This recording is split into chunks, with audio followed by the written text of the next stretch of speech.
C'est votre nouveau rendez-vous de la saison J'aime mes jeux J-268 avant les Jeux Olympiques de Paris 2024. Et au sommaire ce soir, une fête pour célébrer un label dans les Flandres. La façon aussi dont les Jeux sont une chance pour la ville de Roubaix et les jeunes en insertion. Et puis ce soir, on s'intéresse aussi au parcours avec un grand K.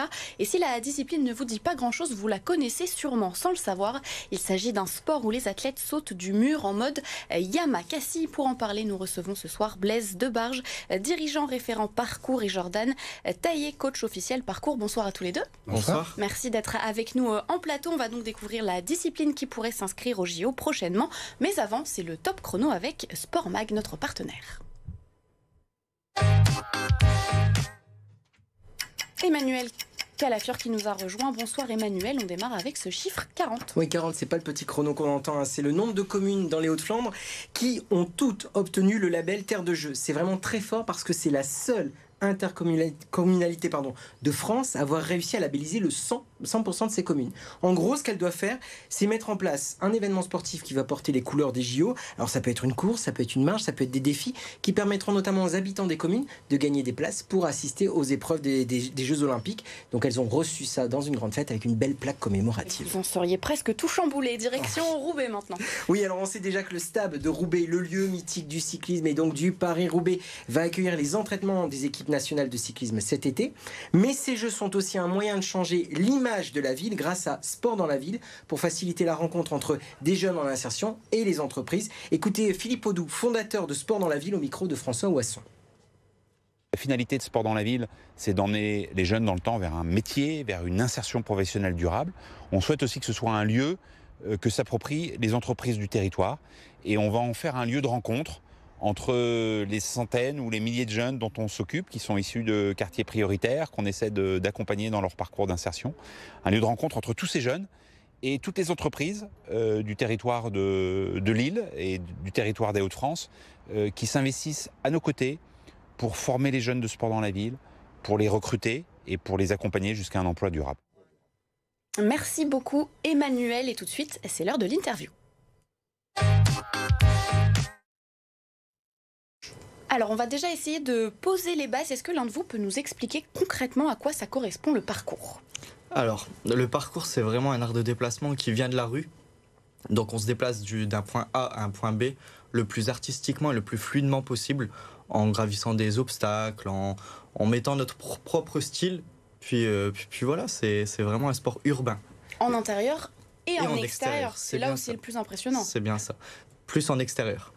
Parce que là, donc c'est un sport qui se fait en extérieur, mais pour s'entraîner, c'est forcément à l'intérieur. Et vous m'expliquez, Blaise, que vous faites donc partie de la fédération de gymnastique. Ça peut être surprenant.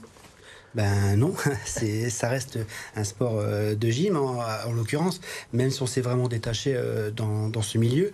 Mais effectivement, les entraînements se font en salle parce qu'on a la chance d'avoir les tapis, des trampolines, des praticables pour justement les réceptions. Parce que avant de faire de l'urbex, faire de l'extérieur, il vaut mieux assurer ces réceptions sur des tapis que de se jeter malheureusement sur le sol et puis d'avoir vraiment de sacrés soucis. Il y a beaucoup de clubs de parcours dans la région ? Alors, dans les Hauts-de-France, il y a 3 clubs. Il y a Nogent, il y a Arnes et il y a Arques, maintenant, qui vient de s'intégrer avec nous. Et en fait, on est 3 clubs à proposer des athlètes pour les championnats de France qui se déroulent. En fait, il y a 3 ou 4 étapes sur l'année et la finale se fait en championnat de France, bien sûr. C'est pas donné à tout le monde, ce sport, quand même. C'est compliqué à dire, mais... si c'est ouvert à tout le monde, c'est franchement tout type de personne est capable de le faire s'il a réellement l'envie. Il faut des conditions physiques, mentales. Qu'est-ce qu'il faut concrètement pour faire du parcours ? Les deux. Est-ce qu'Emmanuel peut faire du parcours ? Voilà. Bien sûr. Avec de l'entraînement, de la persévérance, tout le monde y arrive. Ouais, parce que vous parlez, donc on saute de lieu en lieu, il y a quand même aussi de la sensation de vertige. Est-ce que ça peut pas être un handicap pour pratiquer le parcours ? Ça peut l'être, mais comme maintenant on a la salle aussi, on a moins de peur à se lancer en extérieur parce qu'on a moins l'appréhension du vide, moins l'appréhension de se faire mal. Donc c'est souvent la peur de se faire mal, pas la peur du vertige, de tout ça, c'est la peur de se faire mal. Et là, en salle, on n'a pas forcément cette peur, donc en extérieur, on prend un peu plus confiance et c'est plus simple. Alors je vais rentrer dans les clichés.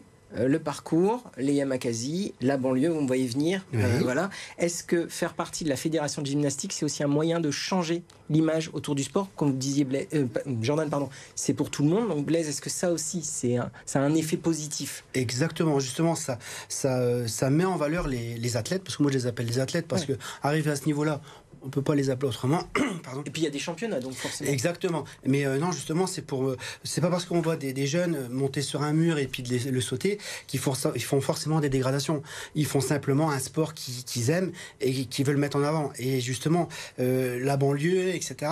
Non, je pense que progressivement, c'est mieux canalisé, c'est plus respectueux. Et ça se déroule beaucoup plus facilement, même pour eux, même pour les jeunes. Pour les jeunes, ça retisse un lien social peut-être avec la ville, parce que là, donc c'est à Armes que ça se pratique. Oui, c'est ça.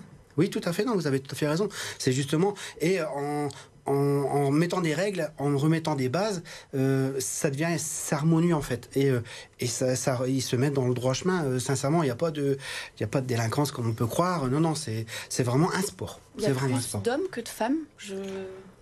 Vous serez surpris. Ouais, vous serez surpris. Parce que c'est quoi les types de profils? À quel moment on se dit tiens, je vais me lancer dans le parcours? Il n'y a aucun type de profil parce qu'après tout, comme on l'a dit, c'est un sport qui vient de la rue, donc c'est vraiment ouvert à tout. Tout le monde est capable de le faire s'il a réellement l'envie et s'il a la persévérance.